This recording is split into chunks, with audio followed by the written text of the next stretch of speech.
एक माफ़ी, एक अफसोस, एक आपबीती और एक सबक की शब्दावली कैसी होनी चाहिए। पिछले 72 घंटों से सोशल मीडिया पर, ट्विटर पर मेरे 2013, 2012 से लेकर 2016 तक के ट्वीट्स के स्क्रीनशॉट घूम रहे हैं। नेता नगरी में हम जवाबदेही की बात करते हैं। हमें लगा कि आज आप आखिरी तक इंतजार क्यों करें, खासतौर पर वो जो खास तौर पर थंब पर हमारी तस्वीर देखकर आए हैं अपने हिस्से का और दरेरा देने के लिए। कहां से बात शुरू की जाए?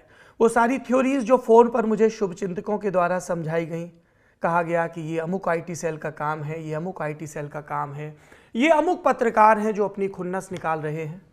पर सत्य तो मेरा है, और सत्य ये है कि जिन ट्रोल्स से मैं परेशान हूं या मेरे शुभचिंतकों को लगता है कि मैं परेशान हूं, उन्हीं ट्रोल्स की तरह भाषा का मैंने इस्तेमाल किया। चाहे वो कांग्रेस के नेता राहुल गांधी के प्रति भाषा हो, या फिर आम आदमी पार्टी या समाजवादी पार्टी या कुछ और पार्टियों के नेताओं के प्रति भाषा।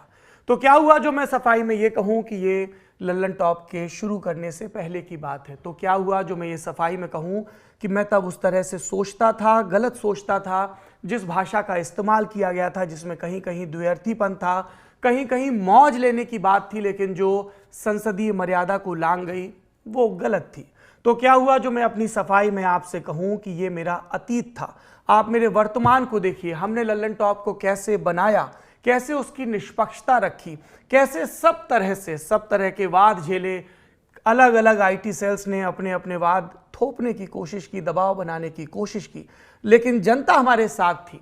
उसका हम पर यह विश्वास था कि हाँ, ये नौजवान लड़के लड़कियां हैं, नए प्रयोग कर रहे हैं। भाषा के स्तर पर हो सकता है इनसे गलती हो, इनका अतीत अलग अलग रहा होगा, इन्होंने कभी किसी नेता को, किसी पार्टी को, किसी बात को लक्ष्य किया होगा, लेकिन जनता के बीच जाकर ये लगातार इवॉल्व हो रहे हैं, लगातार अपनी शपथ को मांझ रहे हैं कि हम बेहतर करेंगे, हम संवाद की गुंजाइश रखेंगे, हम किसी के प्रति कटुता नहीं पालेंगे, और हम निरंतर संविधान में हमारे पुरखों ने जिन प्रतिज्ञाओं का जिक्र किया उनके तय खुद भी बनने की कोशिश करेंगे और अपने दर्शकों को भी बनाने की कोशिश करेंगे।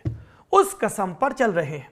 कई बार रपटे, कई बार गलतियां हुई, और जब जब गलती हुई पूरे पश्चाताप के साथ आपके सामने आकर माफी मांगी है। मैं माफी मांगता हूं उन सभी अलग अलग पार्टियों के समर्थकों से जिन्हें मेरे पूर्व अवतार के इस तरीके से सामने आने पर अफसोस हुआ, जायज हुआ। मैंने भी जब उन ट्वीट्स को देखा तो मैंने अपने मित्रों से कहा कि यार ये मैं था, किस तरह की भाषा लिख रहा था, ये तो बहुत अशोभनीय किस्म की भाषा है और इसे पढ़कर कोई भी शर्मिंदा होगा। क्योंकि अब हम जिस तरीके की प्रतिज्ञाएं करते हैं पत्रकारिता में, उसमें सबसे पहली बात यही होती है कि हमारी आलोचना के दायरे से कोई परे नहीं होगा। चाहे भारतीय जनता पार्टी हो, चाहे कांग्रेस हो, चाहे आम आदमी पार्टी हो, चाहे सपा, बसपा, राजद, कोई भी पार्टी हो, क्योंकि ये हमारा काम है जनता की तरफ से सत्ता के अलग अलग केंद्रों और दावेदारों की निगहबानी करना। लेकिन हम आलोचना उनकी कामों की करेंगे, व्यक्तिगत होकर नहीं करेंगे, कोई रार नहीं पालेंगे, किसी से निर्देश नहीं लेंगे, कोई एजेंडा भी नहीं चलाएंगे।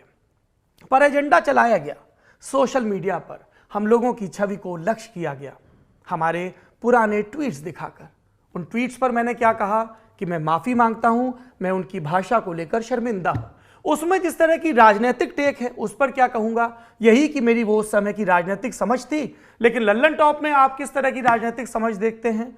जैसा कभी जनसत्ता के लिए प्रभास जोशी जी कहा करते थे, सबकी खबर ले और सबको खबर दे। वो हमारी राजनीतिक समझ है। और बाकी मैं उम्मीद कर रहा हूं कि हम पर, हमारी ही बिरादरी के लोग जो उंगलियां उठा रहे हैं, उन्होंने अपने अपने सोशल मीडिया अकाउंट्स खूब साफ कर लिए होंगे। हमने भी सोचा कि आज आखिरी में फुर्सत की सलाह में यही कहेंगे कि अपने अतीत के साथ निरंतर संवाद करते रहिए, क्योंकि पता नहीं कब कौन स्क्रीनशॉट लेकर आपसे पूछना शुरू कर दे कि आज से 10 बरस पहले तुम्हारी चेतना इतनी जागृत क्यों नहीं थी। हमारी चेतना जागृत नहीं थी, हमारी जवाबदेही बनती थी, इसलिए विस्तार से ये बात। लेकिन एक स्क्रीनशॉट गलत संदर्भ के साथ चलाया जा रहा है और उसके लिए माफी नहीं मांगी जाएगी। 21 मई 1991 देश के पूर्व प्रधानमंत्री राजीव गांधी की हत्या कर दी जाती है श्रीपेरुम्बदूर में। मैं अपने गांव में था, 7-8 बरस की उम्र थी। हमारे घर के पीछे एक भाई साहब रहते हैं जिनका बाद में निधन हो गया एक एक्सीडेंट में। उनका नाम पप्पू भैया था। उन्होंने आके सुबह सवेरे हमें बताया, हम अपने घर के दरवाजे पर बैठे थे, हम और हमारे चाचा, और गांव देहात में राजीव गांधी को राजू गांधी कहा जाता था कि चाचा राजू गांधी मर गए। तो चाचा ने पूछा, लला क्या कह रहे? बोले हाँ, हमने अबे संस्कृत के समाचार में सुनी जो सवेरे आत आकाशवाणी पर। अब जब राजीव गांधी की बरसी आई और तब ट्विटर पर शब्द की सीमा थी, तो हमने इस प्रसंग को छोटा सा लिख दिया कि कैसे ये ऐतिहासिक घटना, ये मार्मिक घटना, ये जघन्य घटना हमारी इंद्रियों में दर्ज हुई। उसको लेकर भी लोगों को लग रहा है कि हम मजाक उड़ा रहे हैं। कोई किसी की मौत का मजाक कैसे उड़ा सकता है? मौत का मजाक उड़ाना होता तो हम इस पेशे में नहीं आते। मौत का मजाक उड़ाना होता तो हम असैसिनेशन ऑफ राजीव गांधी किताब पढ़कर पॉलिटिकल किस्सा नहीं करते। मेरी पृष्ठभूमि को लेकर लोगों में बड़ी उत्सुकता रहती है। जी, मैं पढ़ा हूं राष्ट्रीय स्वयंसेवक संघ के विद्यालयों में। जी, मैं पढ़ा हूं कम्युनिस्टों का मक्का कहे जाने वाले जवाहरलाल नेहरू विश्वविद्यालय में। मेरे सब विद्यालयों ने, मेरे सब महाविद्यालयों और विश्वविद्यालयों ने मिलकर मुझे संवारा है। सब वादों के साथ मैंने संवाद किया है और उसके बाद मैं इस नतीजे पर पहुंचा हूं कि किसी भी बाड़े में नहीं घिरना है, लगातार अपने आप को बेहतर करना है, अपनी भाषा को भी बेहतर करना है। इसलिए जब अतीत से ये सारी स्मृतियां आई और नए सिरे से खूब लांछन भी लगाए गए हमारी प्रतिबद्धताओं पर, तो मुझे लगा कि ये जांचना जरूरी है कि हम कैसे थे, हम कहां से चले और आज हम कहां खड़े हैं। तो जिनको एजेंडा चलाना है वो अभी भी इस माफी के बाद भी भला बुरा कहेंगे, लेकिन जिन दर्शकों ने लल्लन टॉप को बनाया है मैं उनको संबोधित कर रहा हूं। अब आपकी जिम्मेदारी है, क्यों निकाले गए ये पुराने ट्वीट, किस आशय से निकाले गए, किन प्रतिबद्धताओं को चुनौती देने के लिए निकाले गए, किन नामों को हमेशा के लिए डुबोने की मंशा के साथ निकाले गए। आपके मन में भी ये सवाल जरूर आना चाहिए। हमने जो 2012 में, 13 में, 14 में, 15 में, 16 में लिखा था, हम उस भाषा से सहमत नहीं हैं।